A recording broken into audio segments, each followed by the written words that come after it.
Welcome to my video. Subscribe now.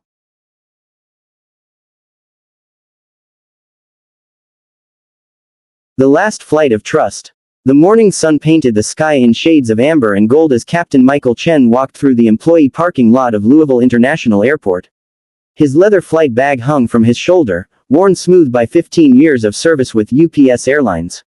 The air was crisp and cool, carrying the familiar scent of jet fuel and coffee from the crew lounge. Michael had flown this route countless times before. Birmingham, Alabama to Louisville, Kentucky. A simple cargo run that usually took just over an hour. Tonight's flight would be routine, or so he believed as he made his way through the pre-dawn darkness toward the operations center. Inside the crew briefing room, First Officer Jonathan Hayes was already reviewing the weather reports. Jonathan was younger, with only 5 years under his belt, but Michael had grown to trust him completely. They had been flying together for 8 months now, developing the kind of silent communication that only comes from hours spent side by side in the cockpit. "Morning, John," Michael said, setting down his bag and reaching for a cup of coffee. "How's it looking?" Jonathan glanced up from his tablet, his face illuminated by the blue glow of the screen. "Pretty clear all the way to Louisville. Some light winds, nothing we haven't handled before. Flight 2976 is ready when we are." The two pilots went through their pre-flight routine with the practiced ease of professionals. They checked fuel loads, reviewed the cargo manifest, and studied the navigation charts.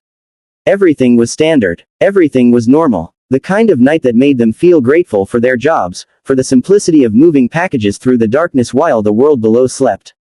By the time they reached their Douglas DC-8, the loading crews had already finished securing the cargo. The aircraft sat on the tarmac like a sleeping giant, its 4 engines quiet and still. Michael ran his hand along the fuselage as he performed his walk-around inspection. The metal was cold beneath his fingertips, solid and reassuring. "She's in good shape," he called out to Jonathan, who was checking the landing gear on the opposite side. They climbed aboard and settled into their seats.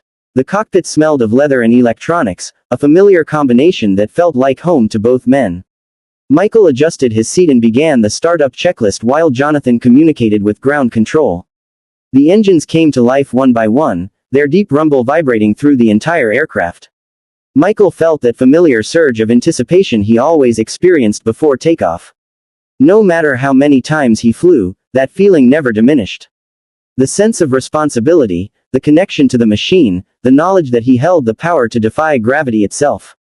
"UPS 2976, you are cleared for taxi to runway 18, the ground controller's voice crackled through their headsets. "Cleared for taxi, runway 18, UPS 2976, Jonathan responded, his voice calm and professional. The DC-8 began to roll forward, its massive weight moving with surprising grace. They followed the blue taxiway lights through the darkness, joining the queue of aircraft waiting for their turn to take to the skies. A passenger jet lifted off ahead of them, its red tail lights disappearing into the night like distant stars. Then it was their turn. Michael pushed the throttles forward, and the engines roared in response.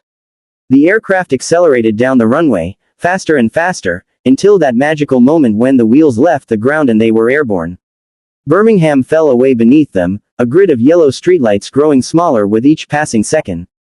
"Gear up," Michael said, and Jonathan complied. They climbed steadily into the night sky, leaving the lights of the city behind. At 10,000 feet, the cockpit settled into a comfortable rhythm. The autopilot was engaged, the navigation systems were locked onto their course, and the gentle hum of the engines provided a soothing backdrop to their conversation. "My daughter starts college next month," Jonathan said, breaking the comfortable silence. "University of Kentucky. She wants to study engineering." Michael smiled. "That's wonderful, John. You must be proud." "Terrified, mostly," Jonathan admitted with a laugh. "She's my little girl. How did she grow up so fast?" "They all do," Michael replied, thinking of his own son who was already in his 3rd year of medical school. "But you did something right. Engineering is a solid choice." They talked about their families, about their plans for the future, about the small moments that made life meaningful. Outside the cockpit windows, the world was a canvas of darkness punctuated by occasional clusters of light marking small towns and cities. Above them, stars scattered across the sky in brilliant patterns. At cruising altitude, everything felt peaceful. The aircraft flew smoothly through the night air, its systems humming with mechanical precision. Michael leaned back in his seat, allowing himself a moment of contentment.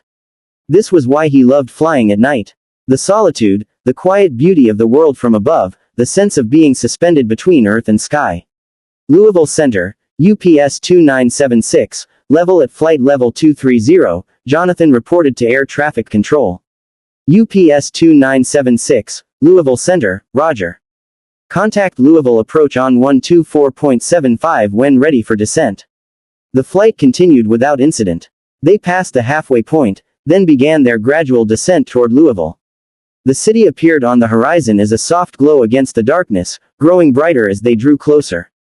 Michael disengaged the autopilot and took manual control of the aircraft. He preferred to hand fly the approach and landing when possible. It kept his skills sharp and reminded him of why he had fallen in love with aviation in the first place. There was something deeply satisfying about the direct connection between his hands and the machine. Flaps to 5, he instructed, and Jonathan moved the flap lever. The aircraft's descent continued smoothly. They passed through 8,000 feet, then 7,000. The lights of Louisville were clearly visible now, a sprawling network of roads and buildings stretching out in all directions. The airport lay ahead, its parallel runways marked by lines of brilliant white lights. Then, without warning, something changed. A subtle vibration ran through the control column. Michael frowned, his hands tightening on the yoke. The sensation was unusual, not quite right. He glanced at the instrument panel, scanning the gauges and indicators for any sign of trouble. "You feel that?" he asked Jonathan. "Yeah," Jonathan replied, his voice suddenly tense. "What is it?" Before Michael could answer, the vibration intensified. The aircraft shuddered, and several warning lights illuminated on the panel. Michael's heart rate quickened, but his training took over immediately. Years of experience and countless hours of simulator practice had prepared him for moments like this. "We've got a hydraulic pressure drop in System 1, Jonathan said, his eyes moving rapidly across the instruments. "And 2. And 3. Michael felt the control column become heavier in his hands. The hydraulic systems were failing, which meant they were losing the power assist that made the large aircraft controllable. He pushed harder on the yoke, fighting to maintain their altitude and heading.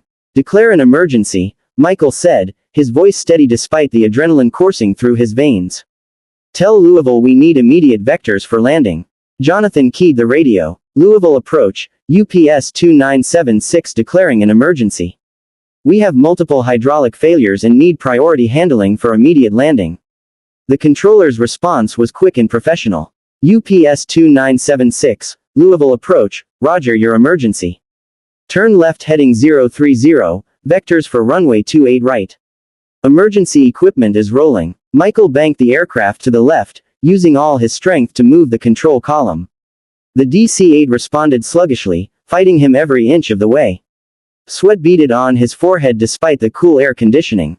Next to him, Jonathan was running through emergency checklists, his fingers moving with practiced efficiency. "Michael, we're losing altitude faster than we should," Jonathan said, his voice tight with concern. Michael knew. He could feel it in the way the aircraft was handling. They were descending too quickly, and he didn't have enough control authority to stop it. The runway was still several miles away, and he wasn't sure they would make it. "How far to the runway?"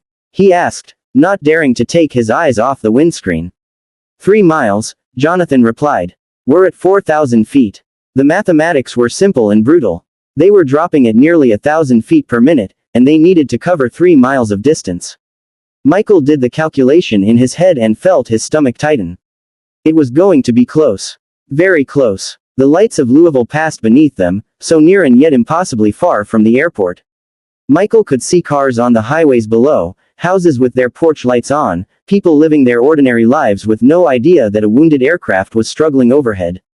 2,000 feet, Jonathan said quietly. Michael pulled back on the yoke with all his strength, trying to arrest their descent. The aircraft responded slightly, but not enough. The runway lights were visible ahead, but they seemed so distant. "Too distant. We're not going to make it to the runway," Michael said, the words painful to speak. "John, look for somewhere we can put her down." Jonathan pressed his face to the window, scanning the ground below with desperate intensity. "There's a field," he said suddenly, pointing to the right. 1 o'clock, about a mile out. "It looks relatively clear." Michael saw it. An open area, dark and undefined in the night. It wasn't a runway, but it was flat and it was below them. It might be their only chance. He turned the aircraft slightly, lining up with the field. Every movement of the controls took enormous effort, as if he were trying to steer the plane through thick syrup.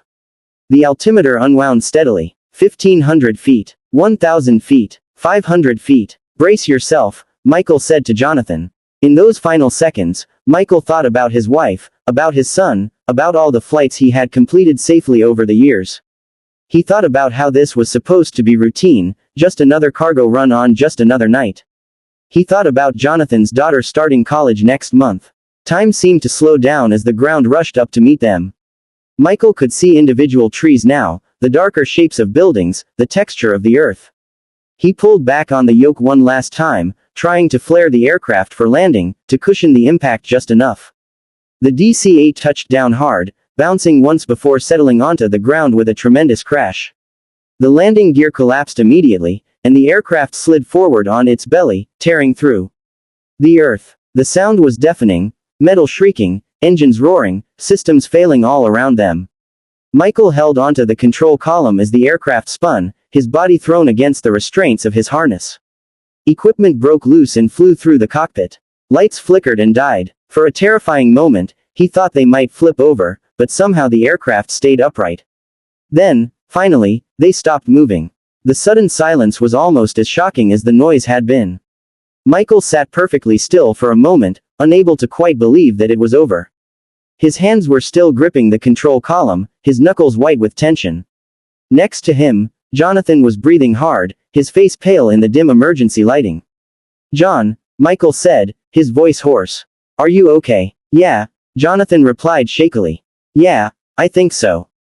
I'm okay." They could hear sirens in the distance, growing louder as emergency vehicles raced toward them. Through the cracked windscreen, Michael could see the flashing lights of fire trucks and ambulances converging on their position.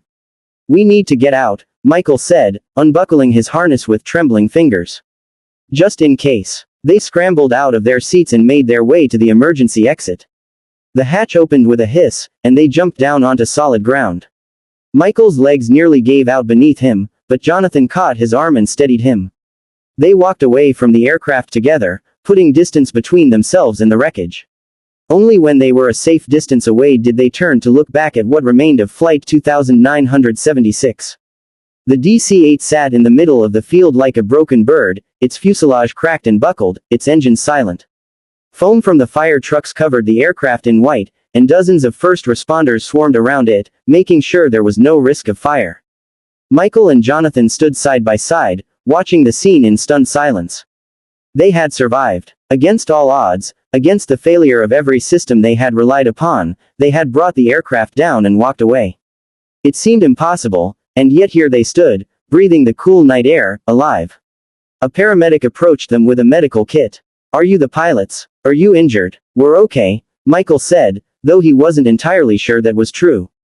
His body was beginning to register the trauma of what had just happened, his muscles ached, his head throbbed, and his hands wouldn't stop shaking. The paramedic insisted on checking them anyway, shining lights in their eyes and asking them questions. As Michael answered mechanically, he kept his eyes on Jonathan. His friend looked dazed, shell-shocked, but unharmed. An hour later, after giving their initial statements to investigators and being cleared by the medical team, Michael and Jonathan sat together in the back of an ambulance, wrapped in thermal blankets despite the warm night. They hadn't spoken much since the crash, both lost in their own thoughts. Finally, Jonathan broke the silence. "Michael," he said quietly, "what you did up there, you saved our lives." Michael shook his head. "We saved our lives, John. You were right there with me, every step of the way." "I was terrified," Jonathan admitted. "When we started losing control, when I realized we weren't going to make the runway. I've never been that scared in my life." "Neither have I," Michael said honestly. "But we did what we were trained to do. We stayed calm, we worked the problem, and we didn't give up." Jonathan nodded slowly, wiping at his eyes. "My daughter," he said. "I kept thinking about my daughter. How much I wanted to see her graduate, to walk her down the aisle someday, to meet my grandchildren." "You will," Michael assured him. "You'll see all of that and more." They sat in silence again, but this time it was a comfortable silence, the silence of two men who had faced death together and emerged on the other side. The night was beginning to give way to dawn, the eastern sky lightening from black to deep blue to pale gray. What happens now? Jonathan asked eventually. Michael considered the question. Now we go home to our families. We answer questions for the investigators. We heal. He paused, then added, and eventually, we fly again. You think so? Jonathan sounded uncertain. I know so, Michael said firmly. Because that's what pilots do, John. We get back up. We learn from what happened, and we get back up. As the sun finally broke over the horizon, painting the sky in brilliant shades of pink and orange, Michael Chen and Jonathan Hayes stood up and walked together toward the waiting vehicles that would take them home. Behind them, the wreckage of UPS Flight 2976 sat silent in the field, a testament to their skill, their courage, and their unbreakable will to survive. They had faced the worst that could happen in the sky, and they had prevailed. Not through heroics or miracles, but through training, teamwork, and the simple determination to never stop fighting. As they climbed into the vehicle, Michael looked at Jonathan and offered a small, tired smile. Coffee, he suggested. Jonathan laughed, a sound of pure relief. Coffee sounds perfect. And as they drove away from the crash site, toward whatever the future held, both men knew that they would carry this night with them forever, not as a burden, but as a reminder of what they were capable of when it mattered most.